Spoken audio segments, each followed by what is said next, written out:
नमस्कार. आकाशवाणी औरंगाबाद केंद्राच्या सायंकालीन बातमीपत्रात मी वैभवी जोशी आपलं स्वागत करते. शेतकऱ्यांपेक्षा उद्योजकांची कर्ज माफ करण्याकडे राज्य सरकारचा कल असल्याची टीका विधानसभेतले विरोधी पक्षनेते राधाकृष्ण विखे पाटील यांनी केली आहे. मुख्यमंत्र्यांनी आज विधानसभेत केलेल्या भाषणावर टीका करताना विखे पाटील यांनी मुख्यमंत्री जनतेची दिशाभूल करत असल्याचा आरोप केला. विदर्भ मराठवाड्यात गारपीट आणि अवकाळी पावसामुळे शेतकऱ्यांची स्थिती अधिक बिकट झाल्याचं विखे पाटील म्हणाले. कर्जमाफी झाल्याशिवाय कामकाज चालू न देण्याच्या भूमिकेवर काँग्रेस पक्ष ठाम असल्याचा पुनरुच्चार त्यांनी केला. मुख्यमंत्र्यांसह सरकारमधील अनेक मंत्री पूर्वी विरोधी पक्षात असताना 7/12 कोरा करण्याची मागणी करत, मात्र आता सत्तेत आल्यानंतर शेतकरी कर्जमाफी देण्यात अडचणी असल्याचा साक्षात्कार त्यांना झाला, अशी टीका विखे पाटील यांनी केली. राज्य सरकारनं पुढच्या 2 दिवसात केंद्र सरकारशी चर्चा करून शेतकरी कर्जमाफीसाठी आवश्यक निधी मिळवावा, असं शिवसेनेनं म्हटलं आहे. शिवसेना आमदार अनिल कदम यांनी विधान भवनाबाहेर पत्रकारांशी बोलताना आगामी आर्थिक वर्षाचा अर्थसंकल्प सादर करेपर्यंत शिवसेनेचा राज्य सरकारला पाठिंबा राहील, मात्र शेतकरी कर्जमाफी जाहीर करण्यास सरकार अपयशी ठरलं तर शिवसेना अर्थसंकल्पाला विरोध करेल, असं कदम म्हणाले. शेतकरी कर्जमाफीच्या मागणीवरून आजही विधिमंडळाचं कामकाज बाधित झालं. विधानसभेत मुख्यमंत्र्यांनी निवेदन सादर केल्यानंतरही विरोधकांची घोषणाबाजी सुरूच राहिली. गदारोळानं सतत व्यत्यय येत राहिल्यानं कामकाज दिवसभरासाठी तहकूब करण्यात आलं. विधान परिषदेतही या मुद्द्यावरून विरोधकांनी आक्रमक भूमिका कायम ठेवली. कृषी राज्यमंत्री सदाभाऊ खोत यांनी आज लातूर जिल्ह्यात औसा तालुक्यातल्या 4 गावांना भेट देऊन गारपीट तसंच अवकाळी पावसानं झालेल्या नुकसानीची पाहणी केली. महसूल आणि कृषी विभागाच्या अहवालानुसार तातडीनं पंचनामे करणार असल्याचं खोत यांनी सांगितलं.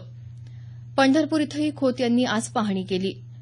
सोलापूरसह मराठवाड्यातल्या बीड, लातूर, उस्मानाबाद, नांदेड, हिंगोली आणि परभणी या 6 जिल्ह्यांमध्ये काल अनेक ठिकाणी गारांसह अवकाळी पाऊस झाला. यात शेतीचं मोठं नुकसान झाल्याची भीती वर्तवली जात आहे. बीड जिल्ह्यातल्या परळी इथं जिल्हाधिकारी नवल किशोर राम यांनी नुकसानग्रस्त भागाची पाहणी केली. या नुकसानाचे तात्काळ पंचनामे करून अहवाल सादर करण्याचे निर्देश त्यांनी यावेळी दिले. समाजातल्या वंचित घटकांना आरोग्य सुविधा उपलब्ध करून देणं हे राष्ट्रीय आरोग्य धोरणाचं उद्दिष्ट असल्याचं आरोग्यमंत्री जे.पी. नड्डा यांनी म्हटलं आहे. लोकसभेत ते आज बोलत होते. या धोरणासाठी एकूण देशांतर्गत उत्पन्नाच्या 2.5% खर्च प्रस्तावित असल्याचं त्यांनी सांगितलं. आर्थिक संरक्षणासाठी या धोरणाअंतर्गत सार्वजनिक रुग्णालयात मोफत औषधे, निदान या सोयी पुरवण्यात येणार असल्याचं नड्डा यांनी सांगितलं. केंद्र सरकारनं काल या धोरणाला मंजुरी दिली आहे. सरकार दीनदयाळ उपाध्याय ग्रामज्योती योजनेला विशेष प्राधान्य देत असल्याचं केंद्रीय ऊर्जा मंत्री पियुष गोयल यांनी म्हटलं आहे. लोकसभेत याबाबतच्या प्रश्नाला उत्तर देताना ते आज बोलत होते. या योजनेच्या अंमलबजावणीवर लक्ष ठेवण्यासाठी राज्य पातळीवर मुख्य सचिवांच्या अध्यक्षतेखाली एक समिती गठीत करण्यात आल्याची माहिती त्यांनी दिली.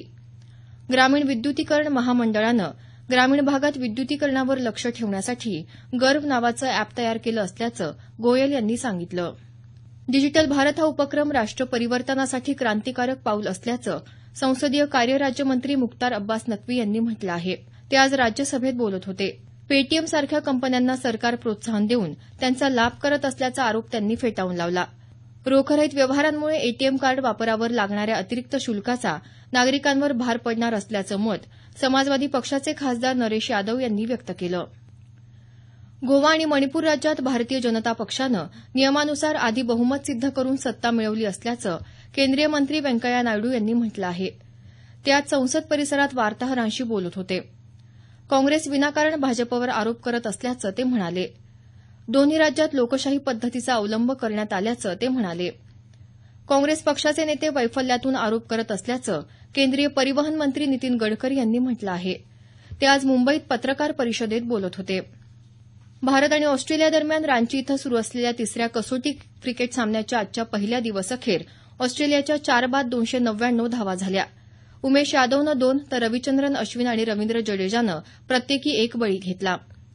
याबरोबरच हे बातमीपत्र संपलं. आमचं यानंतरचं बातमीपत्र उद्या सकाळी 6:50 वाजून 50 मिनिटांनी.